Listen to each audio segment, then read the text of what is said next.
Bulletin का बाकायदा आगाज करेंगे और आगाज में सबसे पहले आपको बताएं कि आवाम पर कम ना होए सितम। हुकूमत ने गिरा दिया पेट्रोल बम। एक ही झटके में पेट्रोली मसनूआत में तकरीबन 20 रुपए तक का इजाफा। पेट्रोल 19 रुपए 95 पैसे महंगा हो गया। नई कीमत 272 रुपए 95 पैसे मुकर्रर है। हाई स्पीड डीजल 19 रुपए 90 पैसे तक महंगा हो चुका है। तफसीलात जानेंगे, वसीम इफ्तिखार हमारे साथ मौजूद हैं। वसीम, अपडेट कीजिएगा इस हवाले से। जी बिल्कुल, हुकूमत ने जाते जाते आवाम पर महंगाई का बम गिरा दिया है। पेट्रोल बम गिरा दिया गया है, पेट्रोल महंगा कर दिया गया है। पेट्रोल जो है तकरीबन 19 रुपये 95 पैसे महंगा हुआ है। तो दूसरी आने डीजल की बात करें तो डीजल भी जो है तकरीबन 19 रुपये 90 पैसे महंगा किया है। लेकिन मुख्तलिफ पंप्स पर जो है वो मजमूई तौर पर 20 रुपये तक महंगा कर दिया गया है। शहरियों से जानते हैं कि पेट्रोल महंगा हुआ है, डीजल महंगा, डायरेक्ट 19 रुपये महंगा कर दिया गया है। 19 रुपये 20 रुपये तक महंगा हो गया है। क्या कहेंगे, कितनी परेशानी होगी? पहले कितने का पेट्रोल डलवा देते, अब कितने का डलवाते हैं? पहले तो हम भी है कि अब 300 रुपये का डलवाते थे, अभी मैंने 500 रुपये का डलवाया। ठीक है ना, उसमें भी कुछ पता नहीं हुआ कहाँ गाड़ी बंद हो जाए, कहाँ नहीं जाएगा। ठीक है ना, अब मसला ये है कि रात ही ये पैसे बढ़े, कुछ भी नहीं पता। अभी मीटर देखा है तो 273 रुपये पे पहुँच गई। अब ऐसे बंदा क्या गुजारा करेगा, क्या नहीं करेगा, क्या करे, बताएं आप। और भी लोगों से बात करते हैं। भाई, पेट्रोल तकरीबन 20 रुपये तक महंगा हो गया, क्या कहेंगे, अब कितने अखराजात बढ़ गए यहाँ पे? जब तक ये आवाम सोई नहीं जगेगी नहीं, इस तरह ही चलता रहेगा। हुकूमत क्या करेगी, उसके क्या बस में? वोट तो हम ही लोग देते हैं ना इन लोगों को, तो इसमें हुकूमत क्या करेगी? ये तो खुद ही भिखारी है सारे। जी बिल्कुल, इनको और काम तो है ही नहीं।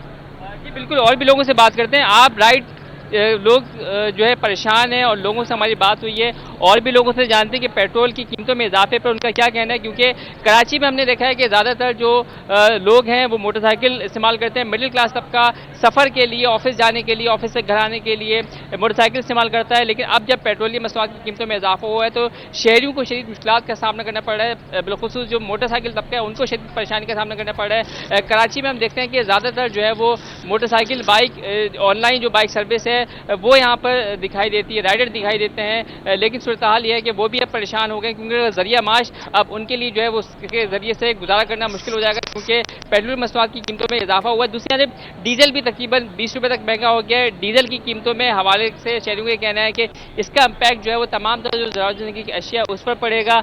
ये आप देख सकते हैं कि इस वक्त मैं जिस पंप पर मौजूद हूँ, यहाँ पर पेट्रोल डलवाने के लिए लोग आ रहे हैं। आप देख सकते हैं किस तरीके से लोग पेट्रोल डलवा रहे हैं, क्योंकि पहले जब पेट्रोल की पुरानी कीमतें थी तो उस वक्त शहरी जो है वो कदरे अपने जो क़ुव्वत ख़रीद के हवाले से हिसाब से जो है पेट्रोल डलवाए थे। लेकिन अब जब पेट्रोल अचानक महंगा हुआ है तो शहरियों की भी तशवीश पाई जा रही है, क्योंकि उन्होंने नई कीमतों का इतलाक़ जो है वो अचानक से कर दिया गया है। आप देख सकते हैं कि नई कीमतें जो है वो आवेज़ा भी कर दी गई हैं। नई कीमतें जो हैं, जो मशीनें हैं पेट्रोल की, उसके हवाले से भी इन मशीनों को अपडेट कर दिया गया है। शहरी परेशान है। शहरियों का कहना है कि महंगाई की वजह से पहले ही गुजारा करना मुश्किल हो चुका है, और अब जब पेट्रोलियम मसनूआत महंगी हुई है, बिल्कुल डीजल महंगा हुआ है, तो इसका असर तमाम तर जो तबकात है, तमाम तर ज़रूरत ज़िंदगी की अशिया उस पर पड़ेगा। दाल, चावल, चीनी, सब्ज़ी, फल, फ्रूट, गोश्त, मुर्गी, सब चीज़ें जो है वो महंगी हो जाएंगी। और उसके साथ साथ शहरियों का ये भी कहना है कि ट्रांसपोर्टेशन जो है वो महंगी हो जाएगी, किराए महंगे हो जाएगी। सफरी अखराजात, बिलखुसूस अगर हम बात करते हैं रिक्शा, टैक्सी की, तो उसमें भी जो है वो उसकी कीमतों में भी इजाफा हो जाएगा, किराए महंगे हो जाएंगे। जो ट्रांसपोर्टर्स हैं, बिलखुसूस बस सर्विस जो है, पब्लिक ट्रांसपोर्ट है, उसके किराए बढ़ जाएंगे। तो ये तमाम तो सूरत हाल है कि इसका खमियाजा जो है वो आवाम को भुगतना पड़ेगा। महंगाई जो है, महंगाई के बोझ तले पहले जो है वो शहरी दबते चले जा रहे हैं, और ऐसे में मजीद जो है वो हुकूमत ने आलमी मार्केट में पेट्रोलियम मसनूआत की कीमतों में इजाफे को जवाज़ बनाकर पेट्रोल पंप गिरा दिया है। सुबह के वक्त जब शहरी पेट्रोल पंप्स आए तो उनको ये बुरी खबर सामने आई कि पेट्रोल महंगा हो गया है, और जिस हिसाब से उन्होंने पेट्रोल डलवाने के लिए अपने पैसे मुख्तस किए गए थे, अब इजाफी पैसे जो है वो पेट्रोल डलवाने में खर्च किए जा रहे हैं, लेकिन क्वांटिटी उनको कम मिल रही है, तो उनका जो है बजट भी आउट हो चुका है। और ये सूरत हाल है, शहरी जो है वो नाले, और शहरियों ने पेट्रोलियम मसनूआत की नई कीमतों को जो है मुस्तरद कर दिया है। जी वसीम, आप ठीक कह रहे हैं, हर जगह पर यही हाल है। लोग मोटर बाइक्स का इस्तेमाल कर रहे हैं, उसमें भी बहुत ज़्यादा पेट्रोल दिलवाना पड़ता है, उसमें भी पेट्रोल ही डलता है। लोगों को बहुत ज़्यादा मुश्किलात का सामना है। जो लोग सोच रहे थे कि हम लोग कल जाकर पेट्रोल भरवा लेंगे, तो उनके लिए ये बुरा साबित हुआ है, क्योंकि आज का काम कल पर नहीं छोड़ना चाहिए। वसीम ये भी बताएगा कि IMF मुआहदे में क्या शामिल था, कितनी पेट्रोलियम मसनूआत की कीमतें बढ़ाई जाएंगी? आज भी IMF के मुआहदे में पेट्रोलियम लेवी में इजाफे का कहा गया था, लेकिन अमूमन पेट्रोलियम मसनूआत की कीमतें बढ़ती हैं तो वो रात को हुकूमत की तरफ से ऐलान किया जाता था और सुबह जो है वो उसका इतलाक होता था। लेकिन अभी शहरियों ने सोचा भी नहीं था, शहरियों ने तसव्वुर भी नहीं किया था कि सुबह के औकात पे पेट्रोलियम मसनूआत की कीमतें बढ़ा दी जाएंगी, पेट्रोल महंगा कर दिया जाएगा और नई कीमतों का इतलाक भी कर दिया जाएगा। तो ये शहरियों के लिए हुकूमत की जानिब से सरप्राइज़ है कि अचानक से पेट्रोल महंगा भी कर दिया गया है और शहरियों ने सोचा भी नहीं था, तसव्वुर भी नहीं किया था कि सुबह जब वो पेट्रोल डलवाएंगे तो उनको नई कीमतों पर पेट्रोल डलवाना पड़ेगा। अचानक से शहरियों का जो है वो बजट आउट हो गया है, तो शहरी भी परेशान है कि ये हुकूमत ने उनके साथ क्या किया है कि हुकूमत ने उनको दिलासे दिए थे, वादे किए थे कि महंगाई से रिलीफ दिलाएंगे, उनकी जो माशी मुश्किलात हैं उनको कम किया जाएगा, लेकिन हुकूमत ने उल्टे ही किया है। आलमी सतह पर जो पेट्रोलियम मसनूआत की कीमतों में इजाफे को जवाब बनाकर पेट्रोलियम मसनूआत की कीमतें बढ़ा दी गई हैं। डीजल जो है उसका असर तमाम तर ज़रूरत ज़िंदगी की अशिया पर पड़ता है। तमाम तर जो ट्रांसपोर्टेशन है, चाहे वो ऑयल एंड घी की ट्रांसपोर्टेशन हो, खाम तेल पहुंचाने की ट्रांसपोर्टेशन, गुड ट्रांसपोर्टर्स हों, उन पर पड़ता है, किराए बढ़ा दिए जाते हैं, इनका भी कारोबार मुतासर होता है, कारोबार कम हो जाता है। इसके साथ साथ अगर हम बात करें मुख्तलिफ जो ऑनलाइन गाड़ी सर्विस है, ऑनलाइन राइड सर्विस है या फिर ऑनलाइन टैक्सी सर्विस है, उनकी जाने से भी किराए बढ़ा दिए जाते हैं। पब्लिक ट्रांसपोर्ट पर जो है वो अमूमन गरीब तबका या मेहनत कश तबका वो सफ़र करता है। जब पेट्रोल मसनूआत की कीमतें महंगी हो जाती है, बिल्कुल डीजल महंगा हो जाता है, तो किराए भी बढ़ा दिए जाते हैं और किरायों की अदायगी इस महंगाई के दौर में मेहनत कश तबके के लिए, मजदूर तबके के लिए, मिडिल क्लास के लिए महंगी साबित हो रही है। पेट्रोल डलवाना अब शहरियों के लिए किसी आजमाइश से कम नहीं रहा है। पहले ही महंगाई की चक्की में परेशान है, बिजली गैस के बिलों ने उनको परेशान करके रखा हुआ है और ऐसे में पेट्रोलियम मसनूआत की कीमतों में इजाफे का तोहफा जो है वो हुकूमत ने शहरियों को दिया है। जी वसीम, इससे पहले हम देख रहे थे कि पेट्रोल को 1 से 2 बार सस्ता किया गया, उसके रेट्स कम किए गए हैं, लेकिन इलेक्शन से पहले, इलेक्शन की तारीख अनाउंस होने वाली है, इलेक्शन आने वाले हैं और उससे पहले एकदम से 20 रुपए का इजाफा पेट्रोलियम मसनूआत में कर दिया गया है। शहरी इसको किस तरह से देख रहे हैं और हुकूमत पर इस पे किस तरह से असर पड़ेगा, उनके लिए इलेक्शन में कितनी मुश्किलात जो हैं इसमें पड़ेगी? जी यकीनन पेट्रोलियम मसनूआत की कीमतों में जो इसके इजाफा किया गया है, इसका तासुर आवाम पर बहुत बुरा आया है। आवाम ने जो है बिलखुसूस जो कराची के शहरी हैं उनसे हमारी बात हुई है, उन्होंने शदीद गम गुस्से का इजहार किया है। उनका ये कहना है कि हुकूमत को चाहिए कि जो गरीब आवाम है उनको एक लाइन में खड़ा करके गोली मार दी जाए, क्योंकि महंगाई के बोझ तले वो दबते चले जा रहे हैं, परेशान होकर रह गए। किस तरीके से घरेलू अखराजात, सफरी अखराजात, पेट्रोल के अखराजात पूरे करेंगे, क्योंकि आमदनी जो है उनकी महदूद है। मुख्तलिफ जो इदारे जहाँ पर वो काम करते हैं वहाँ पर उनकी जानिब से तनख्वाहें नहीं बढ़ाई जाती, जो यौमिया उजरत है उसमें इजाफा नहीं किया जाता है। तो और ऐसे में महंगाई की शरह जो है वो बढ़ती चली जा रही है, अखराजात बढ़ते चले जा रहे हैं, जो अशिया ज़रूरत ज़िंदगी अशिया है वो उनकी क़ुव्वत खरीद से बाहर होती चली जा रही है। तो ऐसे में अब जब पेट्रोलियम मसनूआत की कीमतों में इजाफा किया है हुकूमत ने, तो यकीनन हुकूमत के लिए इलेक्शन में कामयाब होना और आवाम की जानिब से वोट हासिल करना एक मुश्किल मरहला हुकूमतों और बिलखुसूस जो सियासी जमातें हैं जो हुकूमत में मौजूद हैं उनके लिए मुश्किल होगा, क्योंकि पेट्रोलियम मसनूआत की कीमतों में इजाफे का तसव्वुर भी नहीं किया था। लेकिन अब अचानक से जो इजाफा हुआ है और नई कीमतों का इतलाक भी फौरी तौर पर कर दिया गया है, ये शहरियों के लिए अलग सरप्राइज़ है, क्योंकि शहरियों अमूमन कराची में और बिलखुसूस पाकिस्तान के मुख्तलिफ हिस्सों में ये देखा गया है कि रात को पेट्रोलियम मसनूआत की कीमतों में इजाफे का ऐलान किया जाता है और अगले दिन जो है उस कीमतों का इतलाक होता है, नोटिफिकेशन जारी होता है, लेकिन सुबह ही जो है वो पेट्रोलियम मसनूआत की कीमतों में इजाफे के ऐलान के साथ इतलाक भी कर दिया गया है। तो ये डबल सरप्राइज है शहरियों के लिए और शहरी जो है वो परेशान है कि अब ज़िंदगी के मज़ीद जो मरहले हैं, ज़िंदगी कैसे गुजारेंगे, क्योंकि अब जो है वो ज़िंदगी मज़ीद उनके लिए मुश्किल हो जाएगी महंगाई की वजह से। जी वसीम, जिस तरह से आप कह रहे हैं कि ये डबल सरप्राइज़ है, ये सरप्राइज़ है, यकीनन ये आवाम के लिए बहुत बुरा सरप्राइज़ है। आवाम पर कम न हुए सितम, हुकूमत ने गिरा दिया पेट्रोल बम। एक ही झटके में पेट्रोलियम मसनूआत में तकरीबन 20 रुपए तक का इजाफा कर दिया गया है। पेट्रोल 19 रुपये 95 पैसे महंगा हुआ है, नई कीमत 272 रुपये 95 पैसे मुकर्रर हो गई है। हाई स्पीड डीजल 19 रुपये 90 पैसे महंगा हो गया है, जबकि 273 रुपये 40 पैसे तक ये जा पहुंचा है और ये फिलफोर नाफिजुल अमल है कीमतें। बसीम इफ्तिखार हमारे साथ मौजूद है। बसीम, बताइएगा कि वज़ीर ख़जाना इसहाक डार क्या कहते हैं, क्यों बढ़ाई गई ये कीमतें? जी बिल्कुल, वफाकी वज़ीर ख़जाना इसहाक डार की जानिब से पेट्रोलियम मसनूआत की जो आलमी सतह पर कीमतों में इजाफा हुआ है उसको जवाब बनाकर जो पेट्रोलियम मसनूआत की कीमतों में इजाफा किया गया है। पेट्रोल महंगा हो गया है, अब आपके अखराजात कितने बढ़ जाएंगे, क्या कहेंगे? पहले कितने के पेट्रोल डलवाते थे, अब कितने का डलवाएंगे आप? पहले जहाँ 200 का था वहाँ 250 रुपये का हो गया। अब आपकी नज़र में पेट्रोल की कीमत क्या होनी चाहिए? 200, 150, 200 से ऊपर सो अपना 1000 बढ़ रहे हैं। जी बिल्कुल, इनका ये कहना है कि पेट्रोल के रेट जो है वो 200 रुपये लीटर होने चाहिए। और भी लोगों से बात करते हैं, भाई पेट्रोल अचानक से महंगा हो गया सुबह, तो क्या कहेंगे इस हवाले से? कितनी परेशानी है, कितनी मुश्किलात होंगी? बॉस हमें तो क्या पेट्रोल का पता ही नहीं, क्योंकि हमें तो बाहर निकलता ही नहीं। 20 रुपये महंगा कर दिया गया, 273 रुपये हो गया है। अच्छा, वो भी होगा, हमारे तो पता ही नहीं है कुछ। और भी लोगों से बात करते हैं कि पेट्रोल जो मसनूआत की कीमतों में इजाफा है उस पर उनका क्या कहना है? भाई पेट्रोल अचानक से 19 रुपये महंगा कर दिया गया, क्या कहेंगे? होना क्या चाहिए? पेट्रोल की एक कीमत बता दी क्या? जी बिल्कुल, शहरी जो है वो गमो गुस्से का इज़हार भी कर रहे हैं और इस हद तक ज़िद हो चुके हैं कि वो अब बात करने से भी कतराते हैं। लेकिन ये ज़रूर है कि लोगों को मुश्किलात का सामना है, परेशानी है। नया महंगाई का तूफ़ान जो है वो शहरियों का इस्तकबाल करने के लिए तैयार है। इसके साथ साथ मुख्तलिफ जो अशिया हैं, बिलखुसूस मुख्तलिफ जो ट्रांसपोर्टेशन है बिल्कुल, उसके सुबह किराए भी होते जो है वो ही बढ़ एक जाएंगे। नया तूफान था जिसने आवाम का इस्तकबाल किया है। बसीम इफ्तिखार अपडेट कर रहे थे, बहुत शुक्रिया आपका। पेट्रोलियम मसनूआत की कीमतों में इजाफे को शहरियों ने भी मुस्तरद कर दिया। कहते हैं आमदनी महदूद और अखराजात बढ़ते जा रहे हैं। पेट्रोलियम डीजल की नई कीमतें महंगाई के नए तूफान लाएंगी। सफ़र के अखराजात कैसे पूरे करेंगे, उनका मज़ीद क्या कहना था, आइए आपको दिखाते हैं।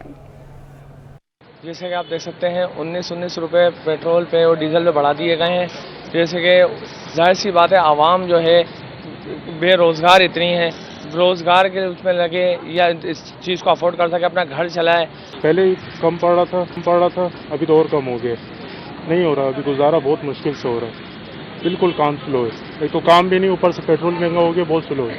जायज़ हो रहा है, आवाम के साथ पहले ही महंगाई है और मजीद ये करके और बहरान डालने परेशान कर रहे हैं। ये आवाम को इतनी तनख्वाही नहीं है, इतनी बजट नहीं है, इतनी इनकम नहीं है, ऊपर से ये मजीद बहरान पैदा कर रहे हैं।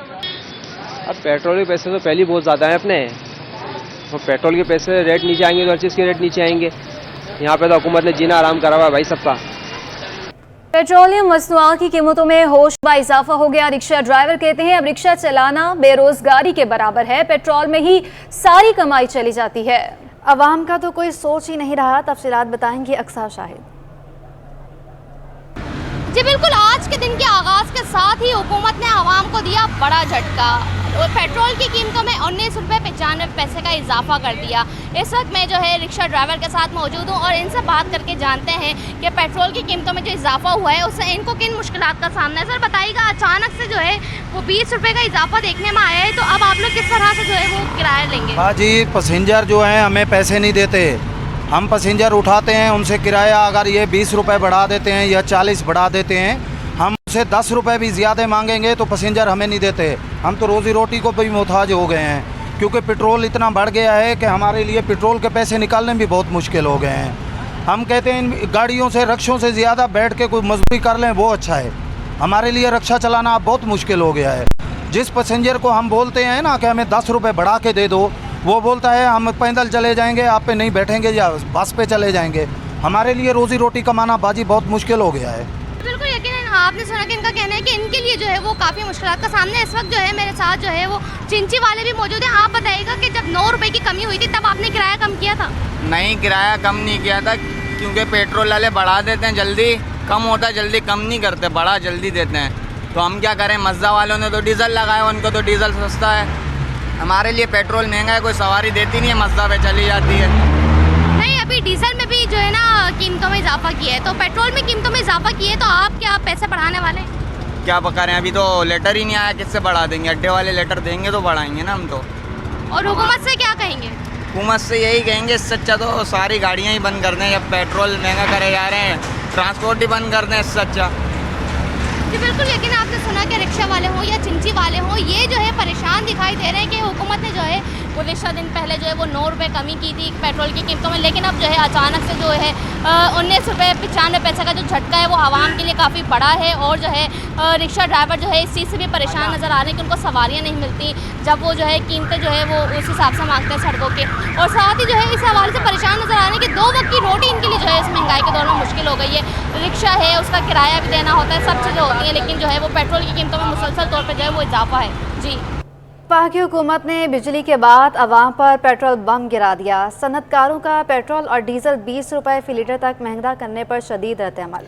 ऑल पाकिस्तान फूड एसोसिएशन सदर राशिद सिद्दीकी ने कहा कि बिजली के 20 टैरिफ में 7.5 रुपए इजाफे से पैदावारी लागत मजीद बढ़ गई है और अब डीजल की कीमत बढ़ने से मालबरदार गाड़ियों के किराए मजीद बढ़ जाएंगे। मजीद तफसीलात जानते हैं नुमाइंदे अशरफ खान से। सनतकारों की जानिब से खदशात देखे जा रहे हैं और कहा जा रहा है कि जैसे बिजली की बेस टैरिफ में 7.5 रुपये फ़ी यूनिट का इजाफा हुआ है, साथ ही अब पेट्रोलियम मसनूआत की कीमतों में इजाफा हो गया है। उससे क्या महंगाई पर असर होगा जानते हैं। ऑल पाकिस्तान फूड एसोसिएशन के सदर राशिद सिद्दीकी हमारे साथ मौजूद हैं। क्या देख रहे हैं, क्या नाज़रीन को बताएंगे, अब क्या कंसर्न्स हैं?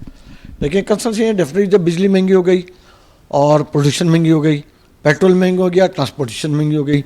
जब ट्रांसपोर्टेशन और बिजली दोनों एक ऐसी चीज़ें जो आपकी कॉस्ट ऑफ डूइंग बिजनेस की रीढ़ की हड्डी हैं, जब ये दोनों चीज़ें बढ़ गई और डॉलर का तो वैसे ही आप देख रहे हैं कि डॉलर भी बढ़ता जा रहा है, तो हर आने वाले दिन पे जो सनतकार हैं उनके लिए काम करना मुश्किल से मुश्किल होता जा रहा है और जो एक्सपोर्ट है वो बतदरीज गिरती जा रही है। लेकिन उसके बावजूद भी हमारे पास बेतहाशा ऐसे मौके मौजूद हैं जिनकी बिना के पर हम इन्फ्लेशन के ऊपर काबू पा सकते हैं। और उसके अंदर हमारी जो मेन चीज़ें हैं वो ये हैं, जैसे हम कमोडिटीज़ के अंदर एडिबल ऑयल को इंपोर्ट कर रहे होते हैं, हम दाल चना, सफ़ेद चना, ये सारी चीज़ों को इंपोर्ट कर रहे होते हैं। और अभी जैसे कुछ बात हो रही थी कि हम गंदम को एक्सपोर्ट करेंगे, बाद में हम गंदम को इंपोर्ट करेंगे। अगर इन चीज़ों पर काबू पा लिया जाए तो शायद हम इन्फ्लेशन के ऊपर काबू पा सकते हैं, क्योंकि पेट्रोल अगर इंटरनेशनल मार्केट में महंगा हो गया तो आपका पेट्रोल महंगा करना आपकी मजबूरी है, और जब पेट्रोल महंगा होगा तो फिर आपकी बिजली भी मजबूरी है। अब उसके लिए जो गवर्नमेंट को कदम उठाने चाहिए, सबसे पहला कदम तो उठाने चाहिए कि हमको डे लाइट सेविंग के अंदर जाना चाहिए, क्योंकि हमको किसी भी हाल में अगर इन्फ्लेशन पर काबू पाना है तो हमको अपने पेट्रोल की इम्पोर्ट को कम से कम करना पड़ेगा। जी, जैसे आपने सुना यहाँ पे जो बताया, शदीद खदशात हैं कि जो महंगाई की रफ्तार मज़ीद बढ़ जाएगी, क्योंकि पेट्रोल की कीमत बढ़ी है, अब उसके साथ बिजली की कीमत बढ़ी है, उससे पैदावारी लागत बढ़ जाएगी। पैदावारी लागत बढ़ने से जो बरामदात के साथ मुकामी सनतों की पैदावार भी मुतासर होगी। जी, सिंध हाई कोर्ट में कराची एडमिन एम्प्लॉयज़ सोसाइटी में कानूनी तामीरात के खिलाफ दरख्वास्त की समाअत हुई। फ्रीकैन के दलाइल सुनने के बाद अदालत ने फैसला महफूज कर लिया। अदालत ने रिमार्क्स दिए, कोई ऑर्डर पास किया तो बात DGSBCA तक जाएगी। प्लानिंग के तहत अफसरान के तबादले किए जाते हैं। आपको बताएं एक बार फिर से कि सिंध हाई कोर्ट में कराची एडमिन एम्प्लॉयज़ सोसाइटी में कानूनी तामीरात के खिलाफ दरख्वास्त की समाअत हुई है। फ्रीकैन के दलाल सुनने के बाद अदालत ने फैसला महफूज कर लिया। अदालत ने रिमार्क्स दिए, कोई ऑर्डर पास किया तो बात DGSBCA तक जाएगी। प्लानिंग के तहत अफसरान के तबादले किए जाते हैं। सिंध हाई कोर्ट में कराची एडमिन एम्प्लॉयज़ सोसाइटी में कानूनी तामीरात के खिलाफ दरख्वास्त की समाअत हुई। फ्रीकैन के दलाल सुनने के बाद अदालत ने फैसला महफूज कर लिया। अदालत ने रिमार्क्स दिए, कोई ऑर्डर पास किया तो बात DGSBCA तक जाएगी। प्लानिंग के तहत अफसरान के तबादले किए जाते हैं। अपडेट करते चलें आपको, सिंध हाई कोर्ट में कराची एडमिन एम्प्लॉयज़ सोसाइटी में कानूनी तामीरात के खिलाफ दरख्वास्त की समाअत हुई। फ्रीकैन के दलाइल सुनने के बाद अदालत ने फैसला महफूज कर लिया। अदालत ने रिमार्क्स दिए। इस हवाले से मजीद तफसीलात जान लेते हैं हमारे नुमाइंदे बिलाल अहमद से। जी बिलाल, बताइएगा। कराची एडमिन एम्प्लॉयज़ सोसाइटी में 400 स्क्वायर यार्ड के प्लॉट पर ग्राउंड प्लस तीन मंजिला इमारत तामीर करने का ये केस है। सिंध हाई कोर्ट के जज जस्टिस अदनान इकबाल चौधरी और जस्टिस जुल्फ़कार अली सांगी पर मुश्तमिल 2 रुकनी बेंच ने इस केस की समाअत की। दौरान समाअत डायरेक्टर SBCA शर्की, इसके अलावा इमारत के मालिक, दरख्वास्त गुजार और पोर्शन में जो रिहाइश पजीर हैं उनकी जानिब से बुकला कमरा अदालत में मौजूद थे। तो अदालत ने इस्तफसार किया सिंध बिल्डिंग कंट्रोल अथॉरिटी के डायरेक्टर से कि उनसे पहले डायरेक्टर कौन था, और इस तरह 3 मुख्तलिफ डायरेक्टर्स के नाम आए, जिस पर जस्टिस अदनान इकबाल चौधरी ने अपनी ऑब्जर्वेशन में कहा कि ये वो ज़िम्मेदारान हैं जिनकी नाक के नीचे ये गैर कानूनी काम हुआ है। अदालत ने तंबीह की कि इसमें अगर एडवर्स ऑर्डर कोई जारी किया गया तो बात DG Sindh building control authority तक जाएगी, क्योंकि जो ये 3 से 4 माह के बाद हर डायरेक्टर को तब्दील किया जाता है, ये एक प्लानिंग के तहत किया जाता है ताकि किसी पर भी जिम्मेदारी आयद ना हो सके गैर कानूनी तामीरात से मुतालिक। और उसके बाद कहा जाता है कि जो अफसरान हैं वो रिटायर्ड हो चुके हैं। दौरान समाअत पोर्शन में जो रिहाइश पजीर मकीन हैं उनकी जानिब से वकील पेश हुए और उनका ये कहना है कि बिल्डर और जो दरख्वास्त गुजार हैं उनके माबैन वो पिस कर रह गए हैं, हालाँकि उन्होंने रकम देने के बाद ये पोर्शन ख़रीदे, जिस पर जस्टिस जुल्फ़कार अली सांगी ने रिमार्क्स में कहा कि कंप्लीशन सर्टिफिकेट देखे बगैर आपने ये इमारत या पोर्शन कैसे ख़रीद लिए। दौरान समाअत बिल्डिंग के मालिक के वकील भी कमरा अदालत में मौजूद थे। उन्होंने कहा कि ग्राउंड प्लस 1 की मंजूरी ली गई और तामीरात की गई, लेकिन जब ग्राउंड प्लस 3 तामीरात की गई तो उसके बाद कंप्लीशन सर्टिफिकेट के लिए SBC से रुजू किया गया है और इस सिलसिले में अदालत से उन्होंने ये इस्तदा की कि गैर कानूनी तामीरात से मुतालिक जो अदालत ने फ़ैसला जारी किया है दरख्वास्त पर, उसको वापस लिया जाए। ताहम अदालत ने जो फ्रीकैन के दलाइल थे उनको सुनने के बाद ये फ़ैसला महफूज कर लिया है। कराची के मरकजी शाहरा II चंडीगढ़ रोड इंतजामिया की तवज्जो के मुंतज़िर है। सड़क की खस्ता हाली के साथ खुले मैन होल्स ने भी शहरियों को दोहरे अजाब में मुब्तला कर दिया। तफसीलात बताएंगी आयमा खान। हाँ जी बिल्कुल, शहर कायद में जहाँ बेशतर सड़कें टूट फूट का शिकार हैं, वहीं खस्ता हाली भी जो है वो सड़कों की इंतज़ामिया की अदम तवज्जो का मुंह बोलता सबूत है। इस वक्त हम मौजूद हैं II चंडीगढ़ रोड पे, मरकजी शाहरा है। यहाँ पे मेरे अकब में जो है वो बड़ी बड़ी बिल्डिंग्स हैं, बैंक्स बने हुए हैं, मीडिया हाउसेस भी हैं, लेकिन जो है फिर भी यहाँ पे जो इस सड़क की जो हालत है वो इंतहाई खस्ता हाल है। सड़क पे जो है वो मेन होल्स भी जो है वो खुले में, मेरे कैमरामैन इमरान आपको दिखाएं तो यहाँ पे जो सड़क है इस पे भी जो है वो मेन होल मुकम्मल तौर पे खुला हुआ है। यहाँ पे इस मेन होल पे कोई ढक्कन भी नहीं लगे हुए और ये मेन होल जो है वो कई हादसात का भी सबब बन रहे हैं। यहाँ पे हमारे साथ ट्रैफिक पुलिस एहलकार भी मौजूद है, हम इनसे भी जान लेते हैं और बात करते हैं। जी सर बताइएगा, इन मेन होल्स के बाइस जो है कोई हादसात यहाँ पे पेश आए? जी अस्सलाम वालेकुम। ये मैन होल ये खुला हुआ है, ये आपका मैन होल खुला हुआ है, सामने मैन होल उसका ढक्कन नहीं है। मैंने कल वाटर बोर्ड के आए हुए थे मोहम्मद अली शेख साहब, नदीम साहब, उनको मैंने एक एक ढक्कन दिखाया उनको। उन्होंने बोला कि कल डलेगा और अभी तक वो डालने के लिए तैयार। कल कब आएगी मुझे नहीं पता, वो अगले महीने की 45 तारीख को आ जाएगी कल। वैसे कल आने का कोई चांस नहीं है। ये पानी है आपके सामने नीचे, ये यहाँ पे जिस जगह मैं खड़ा हूँ, ये बिजली की हाई पावर लाइन जा रही है, गैस की पावर लाइन जा रही है, यहाँ तक इन्होंने पैप डाला है, आगे पैप नहीं डाला। अब ये खुला छोड़ दिया। लास्ट टाइम भी मैंने मोटरसाइकिल की वीडियो दिखाई थी आपको, जो मोटरसाइकिल इसके अंदर चला गया था। तो इसमें आज अगर बारिश हो जाएगी तो कितने हादसात होंगे वो आप खुद ही अंदाज़ा लगा लें। आम रूटीन में ढक्कन खुले हुए हैं, मोटरसाइकिल वाला आता है उसको ढक्कन नज़र नहीं आता, और उसके अंदर डज, उसके अंदर टायर चला जाता है, कभी कार का, रक्शे का। सारा दिन हमारी यही प्रॉब्लम है कि इन गाड़ियाँ निकालते रहते हैं और इनको बार बार कंप्लेन कर चुके हैं। कल मैंने मोहम्मद अली शेख आया था, नदीम आया था, वाइज नाज़म आया था, सबको दिखाया ये, बोला कल हो जाएगा। और कौन से कल होगा ये मुझे नहीं पता।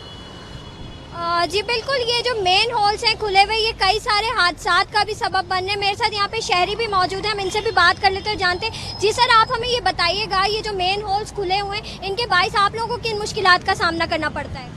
यकीनन आप लोगों को भी नज़र आ रहा होगा, कैमरे में देख रहे होंगे, ये II चंडीगढ़ रोड है, ये मेन शाहरा है हमारी। इस पर बड़े बड़े जुलूस निकलते हैं, तमाम बड़े बड़े लोग गुजरते हैं, लेकिन फिर भी इसकी हालत है क्योंकि बरसात हो जाती है तो हम लोग को खुद को भी हादसा होता है। हम लोग यहाँ जॉब करने आते हैं, मजदूर हैं हम लोग, क्योंकि हम लोग भी गटर में जा सकते हैं। इतना बड़ा नाला खुला हुआ है, इस पर कोई अमल दरामद हो नहीं रहा, काफ़ी अरसा गुजर गया इसको। और अगर बरसात होती है तो ये बिल्कुल नज़र नहीं आता। ये गटर देखें, यहाँ पूरे सारे खुले हुए हैं। इधर हम लोग साइड से चलने का रास्ता भी हमारा बंद हो गया। अब मेन सड़क से इतना सा रास्ता है, अब हम वहाँ जाएंगे तो हम तो गाड़ी वाला मारेगा ना, मेन शाहरा है ये। अब हम कहाँ से चलें?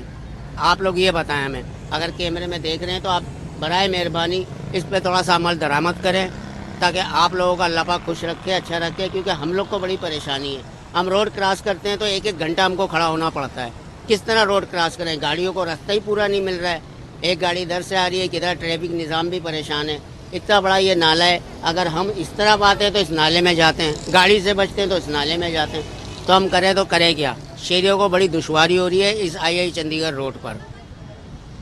जी बिल्कुल, मेरे साथ ट्रैफिक पुलिस एहलकार भी मौजूद थे और मेरे साथ शहरी भी मौजूद थे। आपने सुना, इनका ये कहना था कि ये जो नाले हैं यहाँ पे खुले हुए, जो मेन होल्स हैं, वो कई सारे हादसात का सबब भी बन रहे हैं। साथ ही साथ इनका ये कहना था कि जो शहरी हैं, गुजरने वाले, पैदल गुजरने वाले जो शहरी हैं, उनको भी जो है वो इस मेन होल्स के बाइस जो है काफ़ी दुश्वारी है। और साथ ही साथ इनका ये भी कहना था जब बरसात हो जाती है तो इस रोड की जो सूरत हाल है वो इंतहाई अबतर हो जाती है। जी होंगे कि पुलिस की भारी नफरी तैनात है, जबकि इस अहमद जिन्ना रोड को जो है वो यहाँ पर इस वक्त मुकम्मल तौर पर जो है ट्रैफिक के लिए बंद कर दिया गया है। इस वक्त हमारे साथ मौजूद हैं यहाँ पर एम्प्लॉयज एक्शन कमेटी के सदर इलियास जदून साहब। इलियास साहब, ये बताएगा क्या मुतालबात है? रोड भी बंद कर दिया सर, हुकूमत कहती है जब तक आप रोड नहीं बंद करोगे, आवाम को तकलीफ नहीं दोगे, तो हम आपके मुतालबात नहीं मानते। मसला ये कि 10 साल से ये रिटायर मुलाजमीन तकलीफ में है। हम कहते हैं बिलावल साहब 9,500 लोग हैं और 2,500 बेवाएं, आप 20 लाख घर बना के तो दे रहे हो मगर यहाँ 2,500 बेवाओं को अपने वाजिबात नहीं दे रहे हो। तो बिलावल साहब खुदा रसूल का वास्ता 15 साल से आपकी हुकूमत है, इन रिटायर मुलाजमीन को अपने वाजिबात दो जो 11 अरब रुपए है। आज हम पुरजोर मुतालबा करते हैं, हम इससे सख्त हड़ताल करेंगे और हम 10 दिन तक यहाँ बैठे रहेंगे अगर आप मुतालबा हमारा पूरा नहीं करोगे। रिटायर मुलाजमीन है, 2,500 बेवा है, खुदा रसूल का वास्ता बिलावल साहब बेनज़ीर जो बेवाओं की बहुत हमदर्द थी।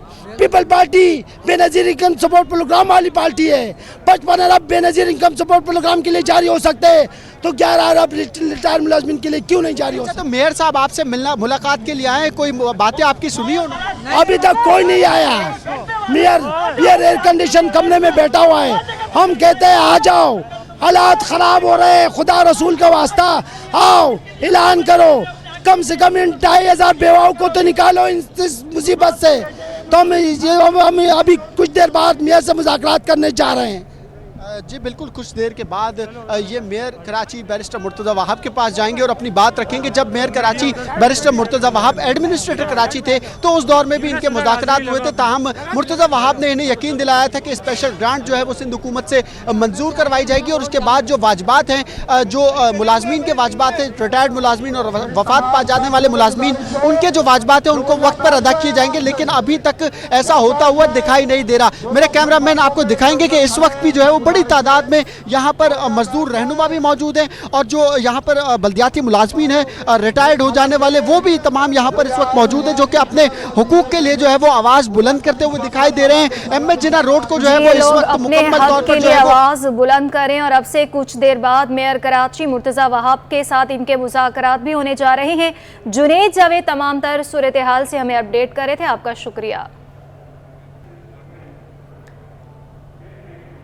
महकमा तालीम में 69 सेकेंडरी उस्ताज़ा को गैर कानूनी तौर पर 17 ग्रेड में तरक्कियों का इंशाफ सामने आ गया। तमाम उस्ताज़ा को DPC के बगैर हेडमास्टर मुकर्रर किया गया है। गैर कानूनी तौर पर तरक्की पाने वालों में कराची के 25 असातिज़ा शामिल हैं। मामला सामने आने पर एक डिप्टी डायरेक्टर को ओहदे से हटा दिया गया। तफसीलात जानेंगे, आजिज़ जमाली हमारे साथ मौजूद हैं। आजिज़ बताइएगा। जी देखिए, ये महकमा तालीम में एक इंकशाफ हुआ है कि 69 ऐसे HST असातिज़ा, सेकेंडरी असातिज़ा जिनको 17वें ग्रेड में तरक्की देकर हेड मास्टर किया गया है, लेकिन ये पूरे का पूरा जो फहरस्त है ये बोगस है, चूँकि इसमें सीनियरिटी को मद्देनज़र नहीं रखा गया और इसमें जूनियर असातिज़ा को प्रमोशंस दिए गए, जिसमें वो असातिज़ा भी शामिल हैं जो 2021 की फ़हरस्त में थे और सुप्रीम कोर्ट ने 2021 के उस फ़हरस्त को कालादम करार दिया गया था। उसमें भी असातिज़ा वो भी शामिल हैं जिनको ये जुलाई में प्रमोशंस का जो नोटिफिकेशन जारी हुआ है उसमें उन असातिज़ा को भी प्रमोशन दिए गए हैं। हमारे ज़राए के मुताबिक डायरेक्टर कराची सेकेंडरी जो हैं उसने भी इन प्रमोशंस पे एतराज़ किया है। 25 असातिज़ा हैं जो कराची के मुख्तलिफ़ अज़ला से जिनका ताल्लुक़ है। मजमूई तौर पे सूबा सिंध के ये 69 सेकेंडरी असातिज़ा हैं और इन पे एतराज़ करते हुए जो सीनियर असातिज़ा है, 10-12 सीनियर असातिज़ा ने महकमा तालीम को एक ख़त भी लिखा है जिसमें उन्होंने गुजारिश की है कि ये गलत तरक्कियाँ हुई हैं, इनको वापस किया जाए। अब ज़राए बता रहे हैं कि कराची के जो डिप्टी डायरेक्टर हैं सेकेंडरी एजुकेशन के जबार दायो, उनको गुज़श्ता रोज़ हटा दिया गया है। उनका ट्रांसफ़र करके उनको वेस्ट के एक स्कूल में हेडमास्टर मुकर्रर किया गया है। लेकिन जबार दायो से जब हमारी बात हुई तो वो कह रहा है उनका इन प्रमोशन से कोई ताल्लुक़ नहीं है, क्योंकि प्रमोशन जो हैं वो सेक्रेटरी एजुकेशन अकबर लगारी की मंजूरी से हुए। इसमें दूसरा इंकशाफ ये हुआ है कि प्रमोशंस के लिए एक बाकायदा DPC बैठती है, जो प्रमोशन कमेटी बैठती है। इस प्रमोशंस में DPC का कोई इजलास नहीं हुआ। उसके बाद एक वर्किंग पेपर बनता है डायरेक्टर सेकेंडरी की तरफ से, यानी तमाम अज़ला के डायरेक्टर सेकेंडरी की तरफ से वर्किंग पेपर महकमा तालीम को भेजा जाता है। इस इन प्रमोशंस में कोई वर्किंग पेपर भी नहीं बना है, कोई वर्किंग पेपर किसी भी डायरेक्टर कराची से हमारी बात हुई है, कोई वर्किंग पेपर नहीं भेजा गया। यानी ना तो डीपीसी हुई है ना वर्किंग पेपर हुए हैं और ये सरासर कवायद और ज़वाबित की खिलाफ वर्जी हुई है जिसके तहत ये 69 प्रमोशंस हुए हैं। ज़राए कह रहे हैं कि इसमें महकमा तालीम के अफसरान ने मिली भगत करके बड़े पैमाने पे रुश्वत ली है। 3 लाख रुपए फ़ी उस्ताद से रुश्वत ली गई है। इसके बदले ये खुफिया प्रमोशंस किए गए हैं।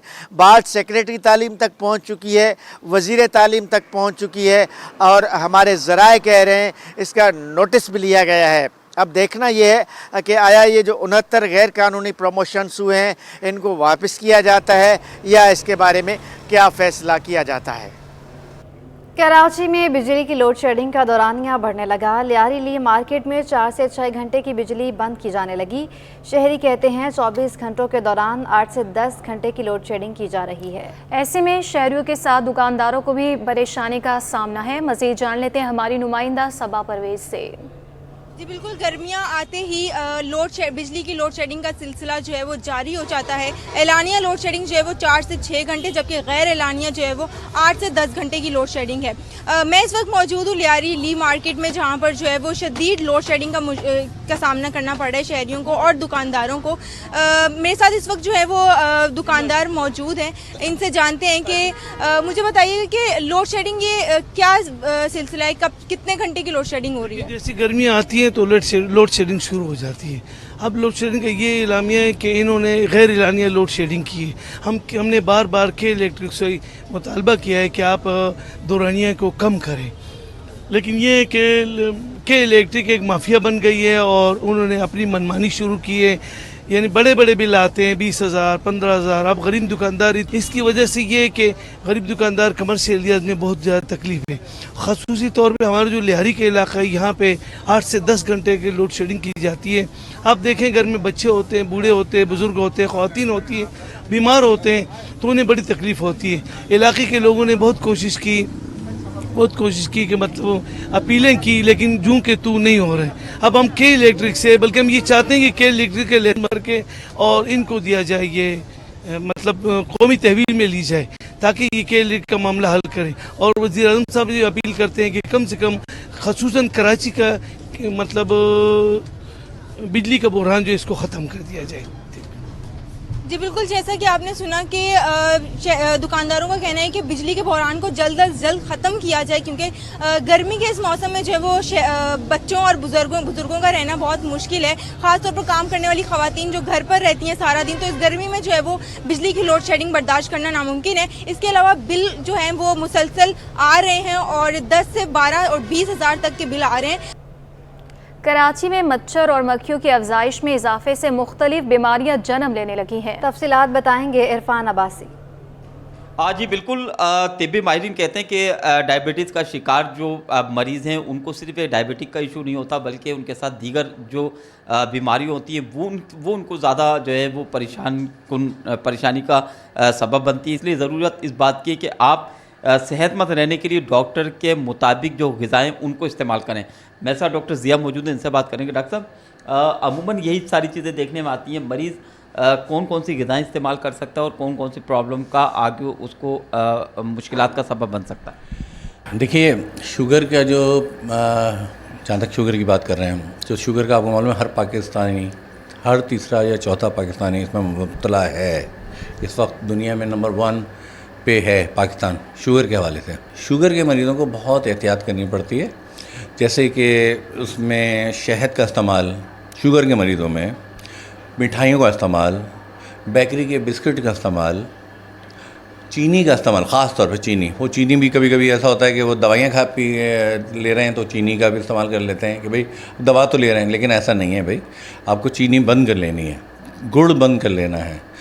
ख़ास तौर पे वो आटे की जो रोटी होती है, सफ़ेद आटे की रोटी, ये बंद कर लेना है। पूरी वगैरह वगैरह जिसमें सफ़ेद आटा इस्तेमाल होता है, ये बिल्कुल कम्प्लीटली बंद होना चाहिए। और जो हम खा सकते हैं आसानी के साथ वो है सब्ज़ियाँ, सलाद और मछली, मुर्गी, इसका इस्तेमाल बढ़ाना चाहिए। और चक्की के आटे का अगर रोटी हो तो वो ज़्यादा बेहतर है, ब्राउन ब्रेड हो वो ज़्यादा बेहतर है। तो सिर्फ छोटी सी एहतियात से, यानी कि ग़िज़ा, छोटी सी एहतियात से आप बहुत सारी चीज़ें शुगर के मरीज़ों को अचीव करवा सकते हैं। डॉक्टर साहब का कहना है कि सिर्फ ग़िज़ा का इस्तेमाल बेहतर तरीके से करने के बाद हम बहुत सारी बीमारियों से बच सकते हैं। अभी जैसे डॉक्टर साहब ने बताया कि इससे ना सिर्फ ये कि जो दिल की शरियानें वो ब्लॉक हो सकती हैं, इसी तरीके से डॉक्टर साहब का कहना था कि कोलेस्ट्रॉल बढ़ सकता है, दिल का भी मसला आर्जा लाहक हो सकता है। इसलिए ज़रूरत बात ये कि आप जब खाना खाते हैं, ग़िज़ा खाते हैं, तो उसके अंदर एहतियात से काम लें। तिब्बी मरीज़ से मशवरा ज़रूर कर लें कि क्या उसने खाना है, मरीज़ ने क्या नहीं खाना। उसके बाद यकीनन आप सेहतमंद ज़िंदगी गुजार सकते हैं। जी। लियारी के वासी बुनियादी सेहत की सहूलियात से महरूम। लियारी में कायम mother and child welfare dispensary खस्ता हाल है। मज़ीद तफसीलात बताएंगी हमारी नुमाइंदा राबेल अशरफ। जी बिल्कुल, इस वक्त मैं मौजूद हूँ लियारी में कायम women and child welfare dispensary में, जहाँ पर सबसे पहले आपको मैं दिखाती चलूँ तो यहाँ की जो हालत है, मेरे साथ कैमरामैन साजिद आपको दिखाएं तो यहाँ पर ये एक डिस्पेंसरी जो है नाले के ऊपर कायम है और किसी भी वक्त जो है ये डिस्पेंसरी किसी भी बुरे मंजर पेश कर सकती है, कोई भी हादसा यहाँ पर रोनुमा हो सकता है क्योंकि उसकी दीवारें हैं वो भी बिल्कुल खस्ता हाल ही का मंजर पेश करेंगे। साथ ही साथ यहाँ से अब अगर हम अंदर जाते हैं तो सबसे पहले जब हम यहाँ से एंटर होंगे तो हमें देखेंगे कि जो छत है वो भी बोसीदा हो गई, बिल्कुल खस्ता हाल है। किसी भी टाइम इसके जो है सरिये नज़र आने शुरू हो गए वो, और वो किसी भी टाइम जो है किसी की भी जान का सबब बन सकती है। साथ ही साथ ये बच्चों की डिस्पेंसरी है तो यहाँ पर जो है बच्चों का भी अंदर रखते सिलसिला जारी रहता है। अगर बच्चों पर कोई चीज़ गिर जाती है तो वो भी हादसे का सबब बन सकती है। इसी तरह जो यहाँ पर ये डिस्पेंसरी की आप देख सकते हैं कि यहाँ पर इसका जो इफ्तिताह हुआ है और उसके मुताबिक यहाँ पर ये विमेन और वेलफेयर डिस्पेंसरी है, लेकिन यहाँ पर जो है कोई भी ऐसी सहूलत मौजूद नहीं है जिसको आपको देख के कहा जा सके कि ये डिस्पेंसरी है। जबकि यहाँ पर डॉक्टर्स की जो रूम है, हमने यहाँ पर विजिट किया, डॉक्टर्स के जो रूम है उसमें भी ताले लगे हुए हैं, जबकि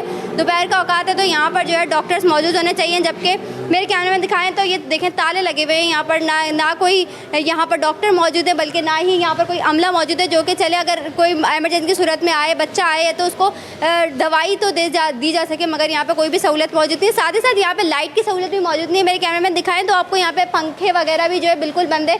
अगर कोई मरीज़ आता है तो वो जो है बिल्कुल इसी तरह गर्मी में यहाँ पर बैठा रहेगा। शहर का इसका मौसम भी आपको पता है कि कभी गर्म कभी ठंडा रहता है, लेकिन ये कि आजकल हब्स की कैफियत की वजह से छोटे छोटे बच्चे भी यहाँ पर आते हैं दिखाने के लिए, लेकिन यहाँ पर जो है इस तरह की कोई सहूलत मौजूद नहीं है जिसको देख के ये कहा जा सके ये डिस्पेंसरी और लियारी के आवाम के लिए जो यहाँ के जो बासी हैं उनके लिए वाहिद बड़ी डिस्पेंसरी है। लेकिन यहाँ पर जो है ना सहूलियात मौजूद है, ना दवा मौजूद है, ना ही दवाएँ देने वाले यहाँ पर मौजूद हैं। जी, आप कुछ बात करेंगे शहर कायद के मौसम की। शहर कायद में बादल बरसने को तैयार हैं। शहर के बेशतर इलाकों में बूंदाबांदी का सिलसिला जारी है। तफसीलात बताएंगे इकरा अवान।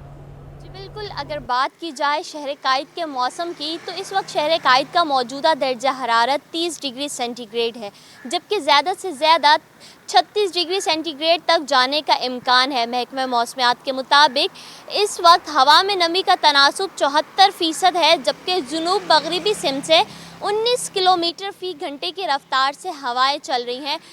मतलब इस वक्त जुज़वी तौर पर अबर आलूद है, हब्स की कैफियत बरकरार है, मगर देखा जा सकता है कि इस वक्त शहर कायद के बेशतर इलाकों में हल्की हल्की बूंदाबांदी का सिलसिला जारी है, जिससे शहर कायद का जो मौसम है इस वक्त खूबसूरत है। शहरी इस मौसम को इंजॉय भी कर रहे हैं और हब्स भी है।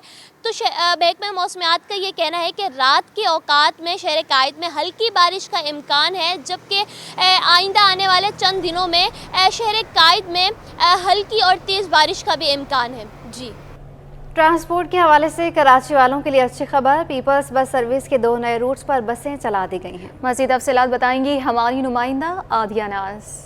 कराची वालों के लिए एक और अच्छी खबर है। सिंध गवर्नमेंट की जानिब से जो पीपल्स बस सर्विस कराची में चलाई जा रही है, इसके अब रूट्स को मज़ीद एक्सटेंड किया जा रहा है और पीपल्स बस सर्विस इंतज़ामिया ने मज़ीद 2 नए रूट्स जो हैं उनका आज आगाज़ कर दिया है। Route number 12 people's bus service के रेड बस का उसका आगाज़ हुआ है आज, और फिर इसके अलावा रूट नंबर EV बस का रूट नंबर 3 जो है उसका आगाज़ हुआ है। इलेक्ट्रिक बस के पहले 2 रूट जो हैं वो कराची की सड़कों पर रवाना हैं, जिनमें एक मलिर मॉडल कॉलोनी से डॉल्मेन मॉल क्लिफ्टन तक जो है वो जाती है बस, जबकि दूसरा रूट जो है वो मलिर मॉडल कॉलोनी से बैरिया टाउन तक जाता है, और अब तीसरा रूट जो है मलीर चेक पोस्ट नंबर 5 से सफूरा, सफूरा से मौसमियात, मौसमियात से फिर होता हुआ जौहर और जौहर चौरंगी से फिर ये रूट जो है वो आहिस्ता आहिस्ता होता हुआ नुमाइश चौरंगी पर आकर अख्तिताम पजीर होगा। जबकि दूसरे रूट की बात करें, रूट नंबर 12 ईवी जो रेड बस है R12, तो इसका रूट जो है वो खोखरापार से शुरू हुआ है। खोखरापार नंबर 6 से ये रूट स्टार्ट होगा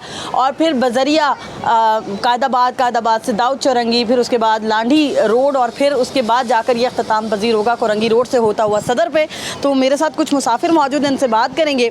आज पहली फर्स्ट टाइम ये बस चल रही है और फ्री राइड जो है मुसाफिरों को दी जा रही है। अस्सलाम वालेकुम। वालेकुम सलाम। अच्छा, ये बताइएगा क्या कहेंगे आप इस बस सर्विस के हवाले से, सफ़र के हवाले से? इस सर्विस में बहुत फ़ायदा हमको, अल्लाह का शुक्र है, क्योंकि इस रूट पर जो गाड़ियाँ चलती है ना काबिल मतलब बैठने की है, कि उसकी गाड़ी की सर्विस भी सही नहीं है और उसकी टिकट भी सही नहीं है। ये गाड़ी हमारे लिए बहुत फ़ायदेमंद है, क्योंकि अल्लाह का शुक्र है हमारी फैमिली के लिए, हमारे बच्चों के लिए और इस मौसम के हिसाब से भी ये गाड़ी बहुत बेहतर है। बिल्कुल हर लिहाज से सिक्योर सफ़र। और कराची वाले मज़ीद लोगों से हमारी बात हुई है, डिमांड करते हैं कि इस तरह की बसें जो हैं वो कराची में आती रहनी चाहिए ताकि पुरानी बसों से जो है वो शहर वासियों को छुटकारा मिल सके। और नए रूट्स का मज़ीद ये कहा जा रहा है इंतज़ामिया की जानिब से कि जल्द आगाज़ कर दिया जाएगा। ग्रीन बसें जो है वो कराची आ रही हैं, इसी तरह मज़ीद रेड बसेस जो हैं वो कराची पहुँचेंगी, तो जल्द नई बसें आने से नए रूट्स का आगाज़। बुलेटिन में अब आपको बताएंगे कराची पुलिस के 554 सीनियर पुलिस एहलकारों को 9 ग्रेड में हेड कांस्टेबल के ओहदों पर तरक्कियां मिल गई। पुलिस के मुख्तलिफ शोबेजात के 39 एहलकार तरक्कियों से महरूम रह गए। तफसीलात जानेंगे आज़ाद नोड़ियों से। आज़ाद बताएगा किसको तरक्की मिल गई, कौन महरूम रह गया? जी बिल्कुल, कराची पुलिस के एहलकारों को अगले ग्रेड में तरक्कियां मिल गई हैं। पुलिस कांस्टेबल को हेड कांस्टेबल के ओहदों पर तरक्कियां दे दी गई, जिसमें 554 कांस्टेबल शामिल है जिनको हेड कांस्टेबल यानी 9 ग्रेड में तरक्कियां दे दी गई, जिसमें 543 मर्द और 11 खवातीन लेडी कांस्टेबल शामिल है। कांस्टेबल को 9 ग्रेड में हेड कांस्टेबल का दर्जा दे दिया गया है।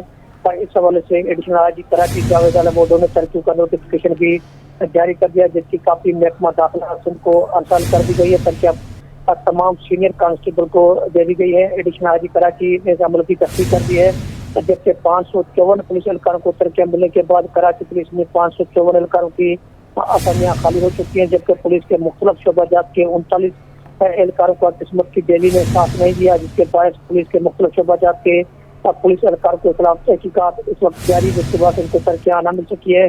ठीक है, नोटिफिकेशन जारी कर दिया गया है। आज़ाद नोड़ियों, बहुत शुक्रिया आपका। बुलेटिन में आगे बढ़ते हुए आपको बताएं कि सिंध क्लब की नम्रा बतूल ने चौथा Sindh ranking junior girls squash tournament जीत लिया है। तफसीलात बताएंगे जावेद इकबाल। अजी, पाकिस्तान क्रिकेट बोर्ड के तहत सीनियर इंटर डिस्ट्रिक्ट टूर्नामेंट जारी है और इस वक्त जोन 1 और 4 के दरमियान मैच खेला जा रहा है। जोन 1 ने पहले बैटिंग करते हुए 390 रन बनाए हैं 8 विकेटों के नुकसान पर। जो है हमारे साथ मौजूद हैं जोन 1 के मैनेजर एहतशाम, हम उनसे बात कर लेते हैं। एहतशाम भाई, मुझे बताइएगा, बड़ा ज़बरदस्त इस दफ़ा पीसीबी ने इनिशिएटिव लिया है, लोगों को ज़्यादा से ज़्यादा इस टूर्नामेंट में खेलने का मौका मिल रहा है। हर जोन की टीम 6 मैचेस खेलेगी।